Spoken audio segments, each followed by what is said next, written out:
Mga obrang Pinoy at gawa ng artist mula sa ibang bansa ang ibinida sa isang coffee table book.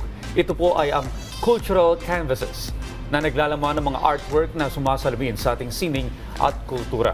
At ang proyektong yan ay pinangunahan ng isang Pinoy culture advocate at visual artist na si Sir Roy Espinosa. Ito nga, Audrey, kilalanin natin si Roy at makipagkwentuhan tayo tungkol sa Cultural Canvases. Good morning po, Sir Roy, and welcome po dito sa Rise and Shine Pilipinas. Good morning. Good morning, Sir Audrey, Sir Patrick. Salamat po sa pag-guest ko rito sa PTV4. Alright, Sir Roy, ano po ba yung layunin ng Cultural Canvases Coffee Table Book at ano yung nais nitong iparating sa visual art at kultura ng ating bansa? Bali kasi yung book po is compilation po siya ng mga Filipino artists, mostly Filipino. Then nag-invite ako ng mga foreign artists din globally.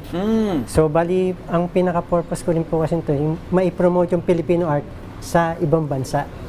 At the same time, makita rin natin yung kultura ng mga ibang artists sa ibang bansa, malalaman natin dito. So, isang compilation siya ng mga artists. Yun, Sir Roy, paano niyo po pinili yung mga Filipino artists na nakakasama po rito sa aklat na ito? At sino-sino po yung kabilang sa project po na ito? Bali kasi yung book, no, combination siya ng mga Filipino masters at saka yung mga up-and-coming artists. So kasi kaya nagsama ka ng mga up-and-coming kasi wala talagang platform yung mga up-and-coming natin na may promote yung art nila. So sinama ko sila para may ano sa libro at may promote yung mga art nila. Ayan. Well, Sir Roy, ilang obra po ba yung nakapaloob dito? At ano po yung mga kahalagahan ng diversity sa style at signature works? Bali, marami kasi yung naka-feature talaga rito, no? Like ang artist is mga 60, 70 artists. So each artist, 6 ang artwork na nakapaloob dito. So talagang maraming artwork na nandito. Makikita natin mga talagang yung style ng mga bawat artist ay iba-iba talaga. So doon mo makita yung diversity ng art talaga na iba-ibang ano. Siguro napaka-sarap sa pakiramdam kung artist ka, tapos kabilang dun sa coffee book yung mga artworks mo. Eh, ikaw, di ba? Yes, Hopefully. Nag-start ka na rin, di ba? Hopefully, someday. Oo. Yun nga, sir, ito palang book ay na-launch na sa Malaysia kasabay po ng art exhibit. Tell us more about this po. Yes po. Bali yung book, no, na-launch namin sa Johor, Malaysia, sa RNF Mall.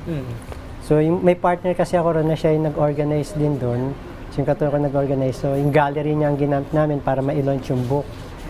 So nag-attend din dito yung mga Malaysian artists, India, Singapore, Vietnam.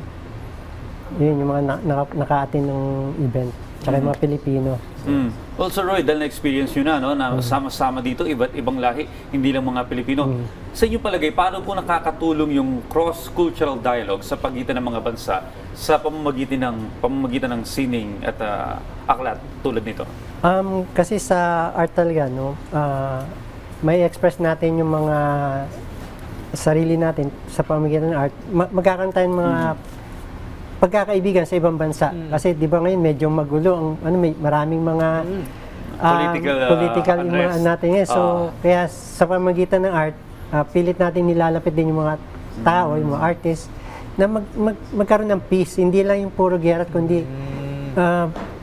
palitan tayo ng ideas at saka mga para sa art. Kumbaga, kung sa sports ka, nag-unite tayo. Ano pa kaya sa sining?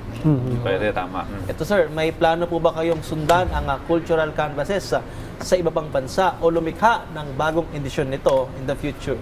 Yes po. Bali, itong nilabas ko rin is content coffee table book ko na, no? At in-announce na rin namin doon sa event sa Malaysia, yung upcoming namin, yung Echoes of Unity. So, talagang tungkol sa unity pa rin sa art, sa bawat artist sa ibang bansa. So, international edition pa rin siya. So, yun ang target namin by next year, mga early next year namin i-launch sa China naman. Okay. So, sa mga kababayan po natin na interesado magkaroon itong coffee table book na ito, saan po sila pupunta? Meron po bang website? Merong social media pages or telephone number? Bali, yung book po pwede natin ma-avail sa kasi selected galleries and po sa... Well, other than Coffee Book, meron pa po ba kayong next project?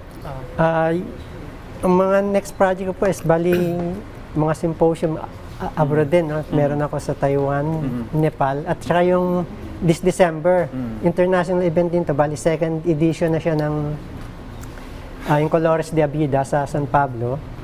So that's yung international event siya. Nag-invite ang mga foreign artists na pupunta ulit dito.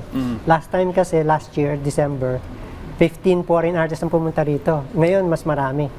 Kasi nung nakita nila yung event last year, marami na inganyo na gustong mag-join. Well, bukod dyan, ang alam ko, ang balita ko, meron din kayong art exhibit sa Baguio City sa darating na August 15. Yes po. Pwede mo bang ikwento ito? Yun po, bali yung next exhibit na this next week is sa Baguio sa Tamawan Gallery. Yung Miss and Memory. Kasama po natin si Sir Audrey doon. So, yun. Next week po, ang opening at August 16. Ayan. Sa mga art enthusiast na nasa Baguio City, bisitahin niyo po yung art exhibit na yan dahil for sure, talagang ma-entertain sila at mahahanga sila sa mga iba't ibang style ng artist doon. Napasama ako ng isa. Yes. Tsaka baka makita ko rin yung artwork mo doon. Ayun po, thank you so much po, Sir Roy, for visiting us. And sana mas marami pa nga pong artists na kagaya ninyo ang mabigyan ng pagkilala sa ganito pong platform. Thank you po, Maraming Sir Roy. salamat, Sir Roy. Thank you.